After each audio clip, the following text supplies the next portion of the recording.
Every great player can be solved. That's the quiet truth the whole sport is built on. Give a coach enough tape, enough time, enough nerve, and eventually he finds the crack, the shot you don't trust, the corner you can't cover, the moment your legs stop believing. Everyone has a door that opens. Everyone can be beaten by the right plan on the right day. Everyone except one man, on one kind of ground. For the better part of a decade, there was a place on the tennis map where the tape didn't help, the plans didn't survive, and the right day never came. Coaches studied him for years and walked away with the same answer. There wasn't one. On that surface, against that man, in his prime, the entire scouting report boiled down to a single sentence. Good luck. This is the story of the closest thing tennis has ever had to an unsolvable problem.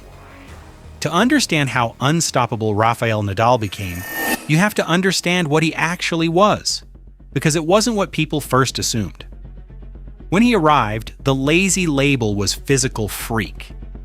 A kid with a forehand that spun like it was fired out of a machine, arms that never tired, a left-handed whip that dragged the ball up and over and slammed it down at angles that had no business existing. All of that was true, and all of it missed the point, because the real weapon was never the body. It was the refusal. He didn't beat you by hitting a better shot.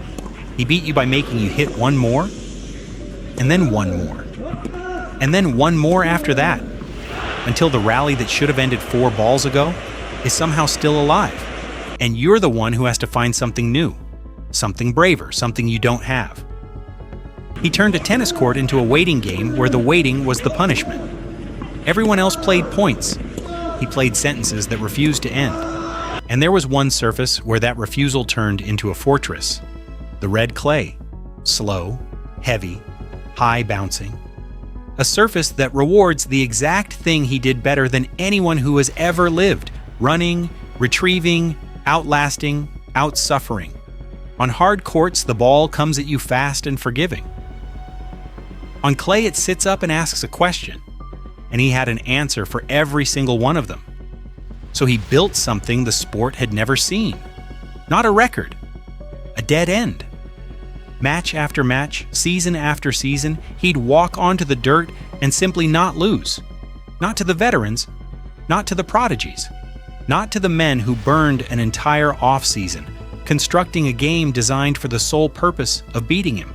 He strung together a winning streak on that stuff so long, it stopped sounding like a sport and started sounding like a typo. Dozens upon dozens of matches, stretched across years without a single defeat. Let that sit for a second. There were teenagers who grew up, turned pro, and joined the tour without ever once seeing Nadal lose on it. And the crown jewel. One tournament, one city, one trophy he treated like personal property. Every spring, Rafa would come back, and every spring the rest of the draw quietly understood they were competing for second place.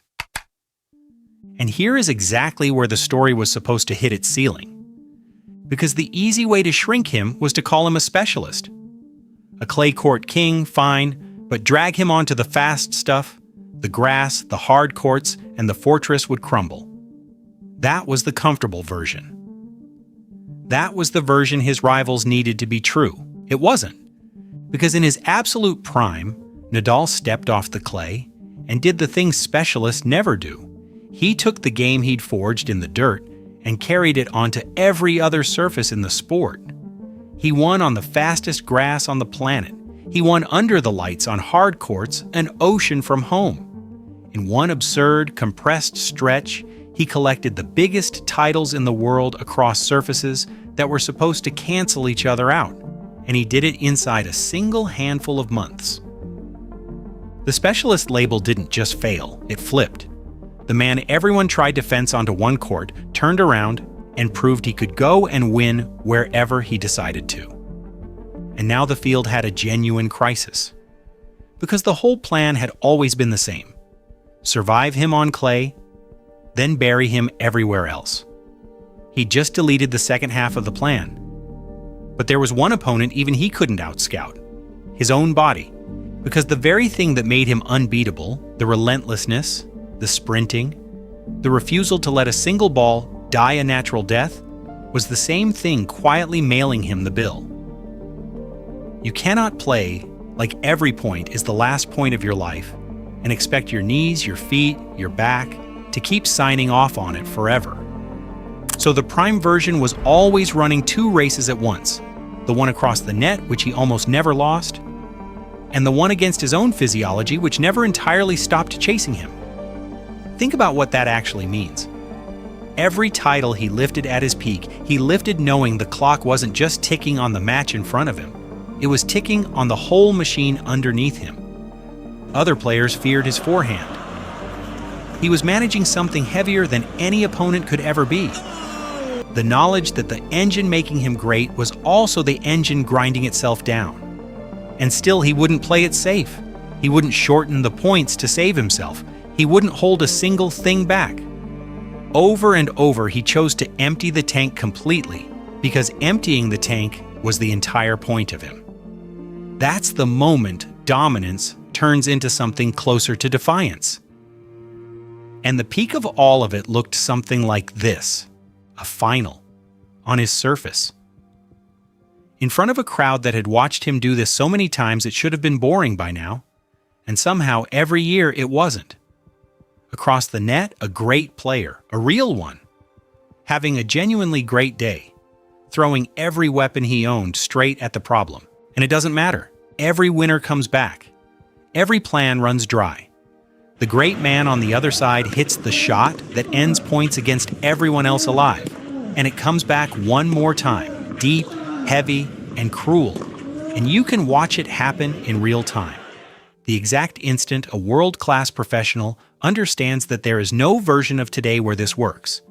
The shoulders drop, the glance up at the box, the small human surrender that his opponents wore like a second uniform. Nadal didn't celebrate it like a shock, he celebrated it like a man collecting something that had always quietly belonged to him. But here's the thing that actually makes prime Nadal matter, and it has almost nothing to do with the trophies. Plenty of players have been talented, plenty have been powerful. What he proved over years on the biggest stages against the deepest generation the sport may ever assemble is that will is a skill. That effort, pushed to an extreme nobody else was willing to reach, is its own kind of genius. He didn't win because he was the most gifted man on the court. He won because he decided point after point, year after year, to want it more than was reasonable, and then forced everyone else to live inside that decision. That's the inheritance. Every kid who now grinds, who chases, who turns defense into an act of aggression, who treats a lost cause as a coin flip worth taking, they're all playing a game he redrew. He didn't just win matches, he changed what it means to compete. The man across the net at his peak wasn't losing to better tennis. He was losing to someone who had simply decided not to be beaten, and for a golden stretch of years had the body to back the decision up. So here's my question for you. Forget tennis for a second.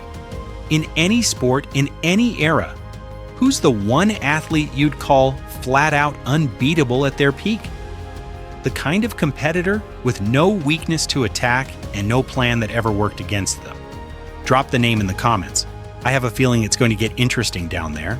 And if you enjoyed this, a like genuinely helps the channel more than you'd think. Subscribe for more tennis deep dives like this one, and I'll see you in the next video.